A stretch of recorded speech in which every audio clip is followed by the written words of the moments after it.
नमस्ते भैया, हम आपके छोट भाई सिंगर राहुल बिहारी। एगो लड़का और एगो लड़की आपस में बेपनाह प्यार करते रहे। अब लड़की के देखी शादी सेट हो गई, लड़का कहल तब देखी भाव का लागल है। लड़का कहता भाव में कि तू तो पियावा के प्यार से घा जैबू हो, पहले रतिया में हमके भूला जैबू हो।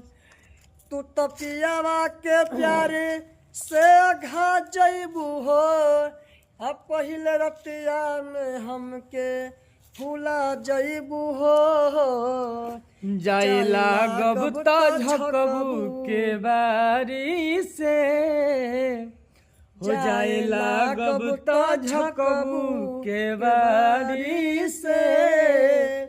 प्यार नहीं हरे तक रही ससुरारी से, प्यार नहीं हरे तक रही ससुरारी से।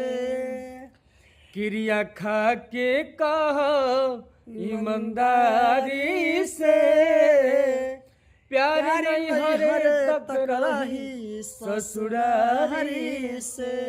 जाए दादा गइल।